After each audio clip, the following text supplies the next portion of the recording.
Welcome back to the Pulse Studios, home of 94.7 The Pulse Community Radio and Pulse Television. We'd love to see your Instagrams of our beautiful region. Find and tag Pulse Television on your photos.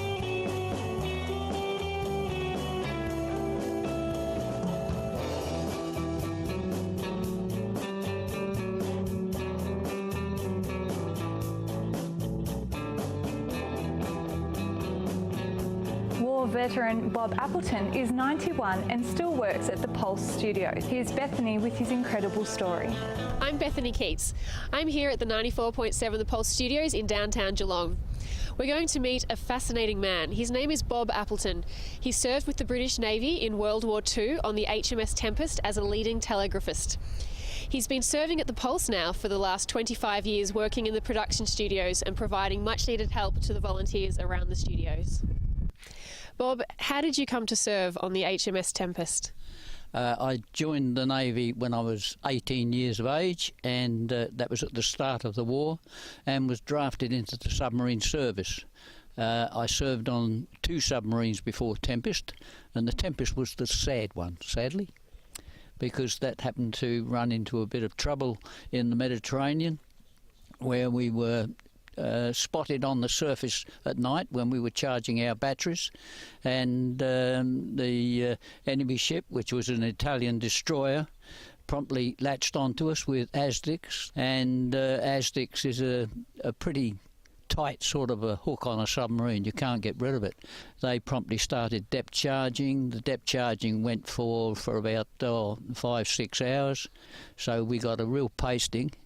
So we had to make a quick decision to abandon ship if we could get the thing up to the top, which we were able to do, fortunately. And that was how the Tempest sort of fell foul of the enemy. It sounds like your memory of this day is still very vivid. How much does that stay with you in your mind? I think if you go through that sort of activity, it sticks there forever. There was still a happy atmosphere, believe it or not. I can remember Mickey Humphries, an Irishman. He was saying, well, there goes our run ashore in Alexandria. When you arrived at the prisoner of war camp, what was your first thought when you got there and saw it?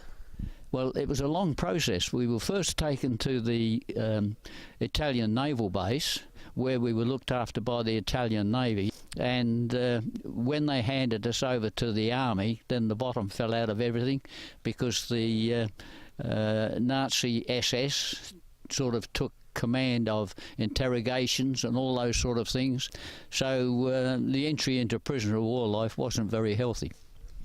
Can you describe what your day would have been like, a standard day in the camp?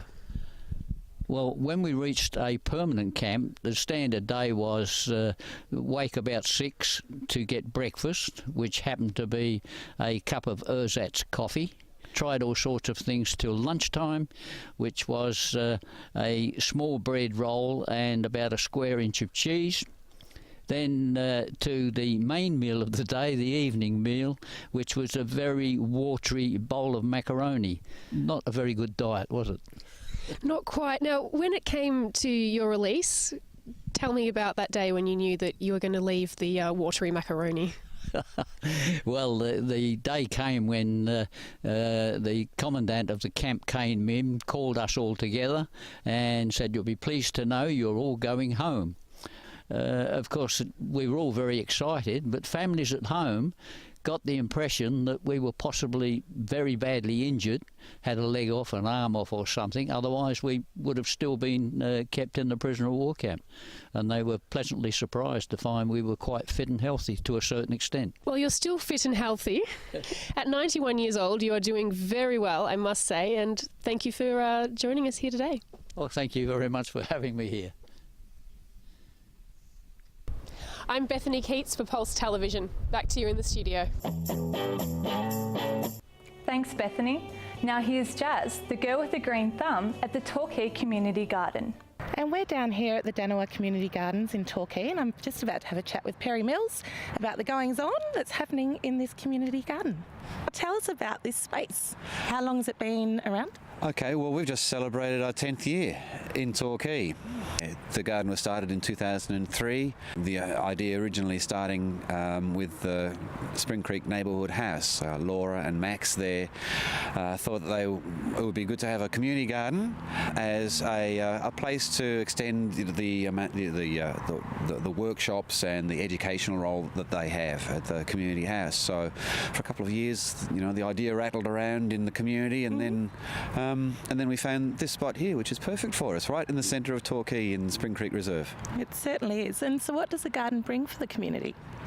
Okay, well, members and friends are come down here on the 2nd and 4th Saturdays in the month for what we call a pick and plant day. So we all kind of hoe in, work together, and then share the harvest at the end of the day.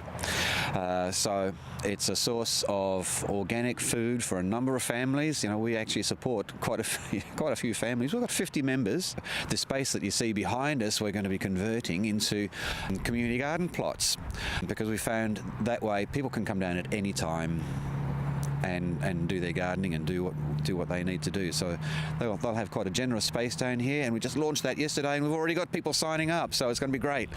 Around the garden here we've got heaps of interesting things, like the beehives you see behind us. These are Ligurian bees, and they're very chilled out. You don't need to worry, they're very relaxed bees, but we get a harvest of honey from them a couple of times a year and share out them between the members. And then over here there's mandala gardens, and this is where we started the garden here 10 years ago, from the back fence there. And then, of course, we've got places like the propagating shed, which is used to, like we do a big batch of tomatoes, to give away to members in the spring, that kind of thing. And our sharing shed, not shearing shed, but sharing shed. I thought you said shearing. No, we've got a sharing shed. It's made out of an old shearing shed. Yes. With a pizza oven in. You want to have a look at that? Sure, why not? And so that is a venue for community groups to come down.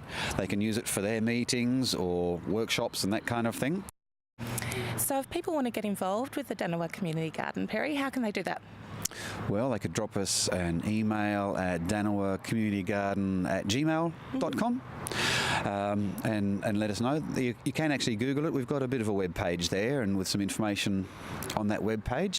Come down and see us sometime. There you go. So all the information's there. Thanks for joining us, Perry. Hope to see you back again. For sure. And I'm Jazz for Pulse Television.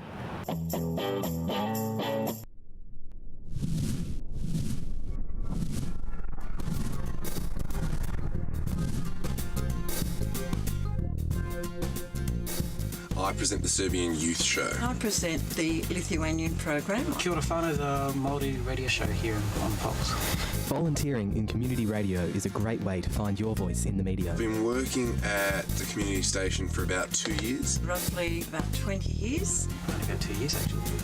If you want to be a voice for multiculturalism in Australia, then community radio is a highly accessible medium. It has really enriched my life. A lot of people sometimes feel that volunteer work isn't beneficial and they don't want to put in the time, but believe me, it is well worth that feeling that you've achieved something. Just the opportunity to work in radio, but also not have the pressure of not being allowed to have any mistakes. It's fun. It's kind of special actually.